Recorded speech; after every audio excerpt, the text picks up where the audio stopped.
வணக்கம் நேர்களே. ஐரோப்பிய செய்திகளின் இரவு நேர செய்திகள். முதலில் தலைப்புச் செய்திகள். ரஷ்ய பொருளாதாரத்துக்கு புதிய நெருக்கடி, வரி உயர்வால் நிறுவனங்கள் மற்றும் மக்கள் கடும் பாதிப்பு. ஜெர்மனியில் குடியேறுபவர்களின் எண்ணிக்கை பாதியாக குறைப்பு, ஐரோப்பிய நாடுகளின் புதிய நடவடிக்கை. மூன்றாம் உலகப் போர் அச்சம், வெனிசுலா கடற்பகுதியில் அமெரிக்கா ரஷ்யா இடையே நேரடி மோதல் சூழல். பிரித்தானிய உள்துறை அலுவலகம் மீது 80 புகலிட கோரிக்கையாளர்கள் புகார், ஐநாவிடம் முறையீடு. பிரித்தானியாவை வாட்டும் கடும் குளிர், உணவு மற்றும் மருந்துகளை சேமித்து வைக்க மக்களுக்கு அறிவுறுத்தல். சுவிஸ் மதுபான விடுதி தீ விபத்து, உயிரிழந்தவர்களுக்கு அஞ்சலி செலுத்த மக்ரோன் சுவிஸ் பயணம். ஸ்பெயினில் வெளியேற்ற தடை நீடிப்பு, ஏழை எளிய மக்களுக்கு 2026 இறுதி வரை பாதுகாப்பு. இனி விரிவான செய்திகள். ரஷ்ய பொருளாதாரத்துக்கு கடும் நெருக்கடி, வரி உயர்வால் நிறுவனங்கள் மற்றும் மக்கள் கடும் பாதிப்பு. உக்ரைன் போருக்கான செலவுகள் அதிகரித்து வரும் நிலையில் ரஷ்ய அரசு வரி விகிதங்களை அதிரடியாக உயர்த்தியுள்ளது. அந்நாட்டு பொருளாதாரத்துக்கு பெரும் சுமையாக மாறியுள்ளது. குறிப்பாக நிறுவனங்களுக்கான வருமான வரி 20% 25% உயர்த்தப்பட்டுள்ளது. இது வணிக முதலீடுகளை கடுமையாக பாதிக்கும் என நிபுணர்கள் எச்சரித்துள்ளனர். அதிக வருமானம் ஈட்டும் தனிநபர்களுக்கான வருமான வரி விகிதமும் உயர்த்தப்பட்டுள்ளதால் நடுத்தர மற்றும் உயர் நடுத்தர வர்க்கத்தினர் நிதி நெருக்கடியை சந்தித்து வருகின்றனர். மேலை நாடுகளின் பொருளாதார தடைகளுக்கு மத்தியிலும் போரை தொடர தேவையான நிதியை திரட்டவே கிரெம்ளின் மாளிகை இந்த வரி உயர்வை அமுல்படுத்தியுள்ளது. இந்த வரி சுமையால் ரஷ்யாவில் உற்பத்தி செலவுகள் அதிகரித்து அத்தியாவசிய பொருட்களின் விலை உயரும் அபாயம் ஏற்பட்டுள்ளது.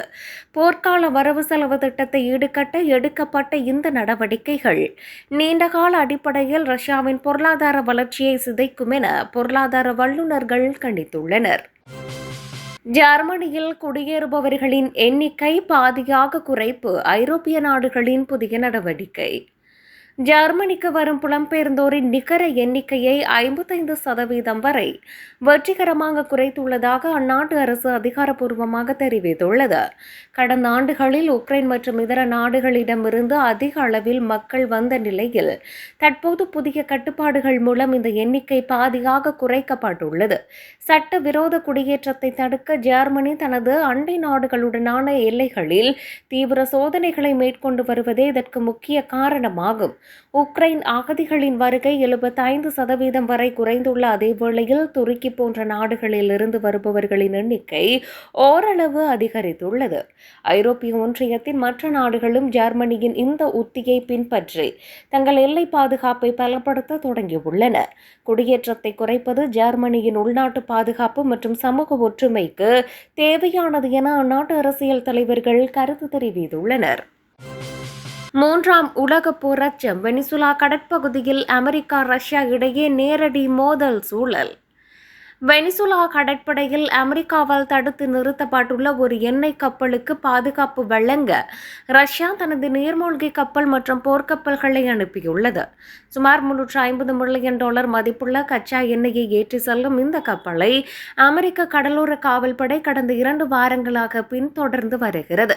அமெரிக்காவின் பொருளாதார தடைகளை மீறி எண்ணெயை கட்டுப்படுத்துவதை தடுக்க இந்த நடவடிக்கை எடுக்கப்பட்ட நிலையில் ரஷ்யாவின் தலையீடு நிலைமையை மேலும் சிக்கலாக்கியுள்ளது. வெனிசுலா அதிபர் மதுரோ அமெரிக்க படைகளால் கைது செய்யப்பட்டதை தொடர்ந்து ரஷ்யா அந்நாட்டுக்கு ஆதரவாக தனது இராணுவ பலத்தை காட்டி வருகிறது. அமெரிக்க மற்றும் ரஷ்ய படைகள் ஒரே பகுதியில் நிலைநிறுத்தப்பட்டுள்ளதால் இது ஏதேனும் ஒரு சிறிய மோதலால் 3ஆம் உலகப் போராக வெடிக்கக்கூடும் என உலக நாடுகள் அஞ்சுகின்றன. பிரித்தானிய உள்துறை அலுவலகம் மீது 80 புகலிட கோரிக்கையாளர்கள் முறைப்பாடு, ஐநாவிடம் முறையீடு. பிரித்தானியாவின் சர்ச்சைக்குரிய 1-in-1-out திட்டத்தின் கீழ் பிரான்சுக்கு திருப்பி அனுப்பப்படுவதற்காக தடுப்பு காவலில் வைக்கப்பட்டுள்ள 80 புகலிட கோரிக்கையாளர்கள் புகார் அளித்துள்ளனர். சிறு படகுகள் மூலம் பிரித்தானியா வந்த தங்களை உள்துறை அலுவலகம் பயம், அவமானம் மற்றும் உளவியல் ரீதியாக துன்புறுத்தியதாக அவர்கள் குற்றம் சாட்டியுள்ளனர். போர் சூழல் நிலவும் சூடான், ஆப்கானிஸ்தான் மற்றும் ஈரான் ஆகிய நாடுகளிலிருந்து வந்த தங்களுக்கு சட்டப்பூர்வ உதவி மற்றும் உரிய மருத்துவ வசதிகள் மறுக்கப்பட்டதாக அவர்கள் தெரிவித்துள்ளனர்.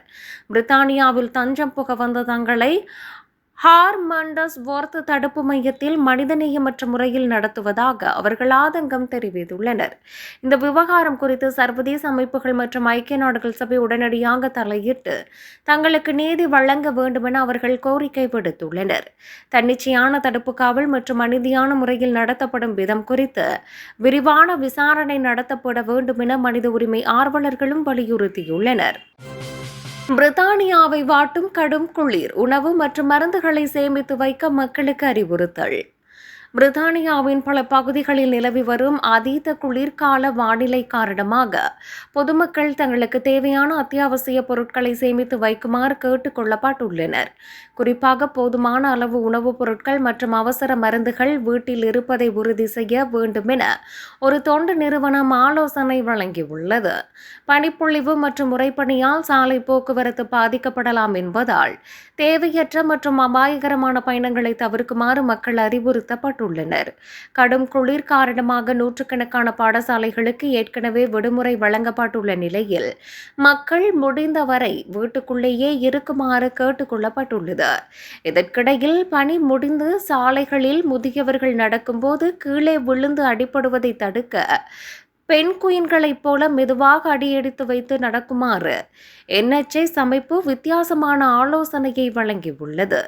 இந்த வானிலை இன்னும் சில நாட்களுக்கு தொடரும் என்பதால் பொதுமக்கள் தொடர்ந்து எச்சரிக்கையுடன் இருக்குமாறு அரசு கேட்டுக் கொண்டுள்ளது. சுவிஸ் மதுபான விடுதி தீ விபத்து, உயிரிழந்தவர்களுக்கு அஞ்சலி செலுத்த மக்ரோன் சுவிஸ் பயணம். சுவிட்சர்லாந்தின் கிரான்ஸ் மொன்டானா பகுதியில் உள்ள மதுபான விடுதியில் நிகழ்ந்த கோர தீ விபத்து ஒட்டுமொத்தமாக ஐரோப்பாவையும் உலுக்கியுள்ளது. புத்தாண்டு தினத்தன்று நிகழ்ந்த இந்த விபத்தில் 40 பேர் உயிரிழந்தனர் மற்றும் 100க்கும் மேற்பட்டோர் காயமடைந்தனர். இந்த துயர சம்பவத்தில் உயிரிழந்தவர்களின் நினைவாக நடைபெறும் தேசிய அளவிலான நினைவேந்தல் நிகழ்வில் பிரான்ஸ் அதிபர் இமானுவேல் மக்ரோனும் பங்கேற்கிறார். உயிரிழந்தவர்களில் 9 பேர் பிரான்ஸ் நாட்டைச் சேர்ந்தவர்கள் என்பதால் பாதிக்கப்பட்ட குடும்பங்களுக்கு ஆதரவு தெரிவிக்க அவர் சுவிட்சர்லாந்து செல்ல உள்ளார். வரும் வெள்ளியன்று நடைபெறும் இந்த நிகழ்ச்சியில் சுவிஸ் நாட்டின் முக்கிய தலைவர்களுடன் இணைந்து மக்ரோன் அஞ்சலி செலுத்த உள்ளார். ஸ்பெயினில் வெளியேற்ற தடை நீடிப்பு, ஏழை எளிய மக்களுக்கு 2026 இறுதி வரை பாதுகாப்பு. ஸ்பெயினில் பொருளாதார ரீதியாக பின்தங்கிய மற்றும் நலிந்த நிலையில் உள்ள குடும்பங்களை வீடுகளில் இருந்து வெளியேற்றுவதற்கான தடையை அந்நாட்டு அரசு 2026 டிசம்பர் 31 வரை நீடித்துள்ளது. வாடகை செலுத்த முடியாத நிலையில் உள்ளவர்கள் மற்றும் மாற்று இடவசதி இல்லாத குடும்பங்களுக்கு பாதுகாப்பு வழங்கும் வகையில் இந்த சமூக கேடயம் நடவடிக்கை எடுக்கப்பட்டுள்ளது. வெளியேற்ற தடையுடன் சேர்த்து ஏழை எளியோருக்கான மின்சாரம், எரிவாயு மற்றும் குடிநீர் போன்ற அத்தியாவசிய சேவைகளை துண்டிப்பதற்கான தடையும் 2026 முழுவதும் தொடரும். குறிப்பாக ஊனமுற்றவர்கள், முதியவர்கள் மற்றும் குடும்ப வன்முறையால் பாதிக்கப்பட்டவர்களுக்கு இந்த புதிய விதிமுறைகளின் கீழ் முன்னுரிமை வழங்கப்பட்டுள்ளது.